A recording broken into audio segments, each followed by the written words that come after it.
Brazil এমন একটা দল যারা সফল হয়েও সমালোচিত। একবিংশ শতাব্দীতে 7টা শিরোপা জেতার পরও ব্রাজিলকে নিয়ে সমালোচনা যেন শেষ হয় না। একটা বিশ্বকাপ, 3টি কোপা আমেরিকা এবং 3টি কনফেডারেশন কাপ জিতে চলতি শতকের সবচেয়ে সফল দল ব্রাজিল। এমন সাফল্যের কাছাকাছিও নেই অন্য কোনো দল। এরপরও শিরোপা না জেতার কারণে তাদের কটু কথা শুনতে হয়। আসলে শিরোপা জিতে জিতে তারা নিজেদের এমন একটা জায়গায় নিয়ে গেছে যে শিরোপা জয় ছাড়া ভক্ত সমর্থকেরা কিছুই বোঝে না। চলতি শতকে ব্রাজিলের সাফল্য গাথা সম্পর্কে জেনে আসা যাক। শুরুটা হয়েছে বিশ্বজয় দিয়ে। 2002 সালের বিশ্বকাপের ফাইনালে জার্মানিকে 2-0 গোলে হারিয়ে পঞ্চমবারের মতো বিশ্বকাপ ঘরে তোলে ব্রাজিল। এই বিশ্বকাপে আর্জেন্টিনা গ্রুপ পর্ব পার হতে পারেনি। ব্রাজিলের রোনালদো লিমা সর্বোচ্চ 8 গোল করে বিশ্বকাপ জয়ে বড় ভূমিকা রেখেছিলেন।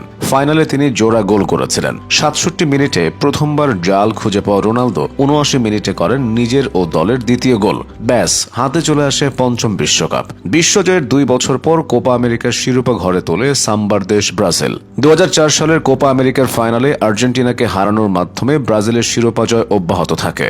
ব্রাজিলের আদ্রিয়ানো করেছিলেন সর্বোচ্চ 7 গোল। এরপর 2007 সালে আবারও কোপা আমেরিকার ফাইনালে মুখোমুখি হয় ব্রাজিল আর্জেন্টিনা। এবারও ব্রাজিলের কাছে ধরাশায়ী হয় আর্জেন্টিনা। এই আসরের সেরা উদীয়মান খেলোয়াড় ছিলেন লিওনেল মেসি, আর সর্বোচ্চ গোলদাতা ছিলেন ব্রাজিলের রবিনহো। পরের কোপা আমেরিকা জিততে ব্রাজিলের 12 বছর লেগে যায়। 2019 সালে সর্বশেষ কোপা আমেরিকার শিরোপা ঘরে তুলেছে ব্রাজিল। সেবার আর্জেন্টিনাকে 2-0 গোলে হারিয়ে ফাইনালে উঠেছিল দানি আলভেসের দল। ফাইনালে তারা পেরুকে 3-1 গোলে হারিয়ে উল্লাসে মেতেছিল। এছাড়াও 2005, 2009 এবং 2013 সালে ব্রাজিল কনফেডারেশন কাপ জিতেছে। শুধু দলগত সাফল্যই নয়, ব্রাজিলের তারকা খেলোয়াড়রা ব্যক্তিগত সাফল্যেও ভেসেছে। একবিংশ শতাব্দীতে ব্রাজিলের হয়ে বেশ কিছু ফুটবলার অন্য পর্যায়ের খ্যাতি পেয়েছেন। Roberto Carlos, Ronaldo lima, Ronaldinho, Ricardo কাকা এবং নেইমার জুনিয়ররা মুগ্ধ করেছেন। 5টা বিশ্বকাপ দেখে নয়, গোটা একটা প্রজন্ম ব্রাজিলের প্রেমে পড়েছে রিকার্ডো কাকাকে দেখে। কাকা ব্রাজিলের হয়ে বিশ্বকাপ জিতেছেন,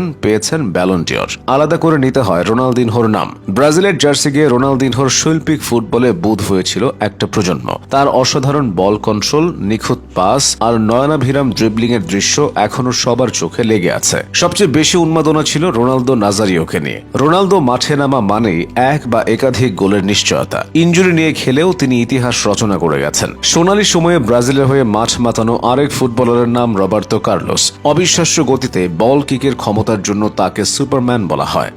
মাঠও তার কাছে ছিল ডিবক্সের মতো। আক্রমণাত্মক ফুটবলের কারণে তাকে সর্বকালের সেরা লেফট উইং ব্যাক বলা হয়। কিংবদন্তি এসব ফুটবলারদের দেখে ব্রাজিলের পরবর্তী প্রজন্মের ফুটবলাররা শানিত হয়েছে। Dani Alves, Luis, Hulk, Oscar, Neymar, Marcelo, Paulinho, Julius Caesar, উইলিয়ানরা দাপটের সঙ্গে খেলেছেন। জুলিয়াস সিজার ছিলেন গোলবারের অতন্দ্র প্রহরী। ডিফেন্সে ছিল থিয়াগো সিলভা এবং ডেভিড লুইসের মতো ডিফেন্ডার। মার্সেলো ও উইলিয়ান ছুটতেন 2 উইং ধরে।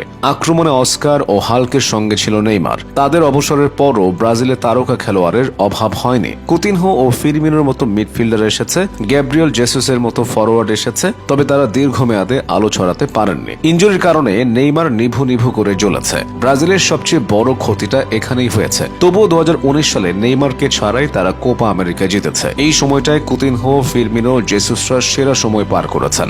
এরপরই হারিয়ে যাওয়ার শুরু। তবে ঘুরে দাঁড়ানোর নজির ব্রাজিল বহুবার দেখিয়েছে। ভক্তদের প্রত্যাশা ব্রাজিল হয়ে উঠবে আগের মতোই অপ্রতিরোধ্য।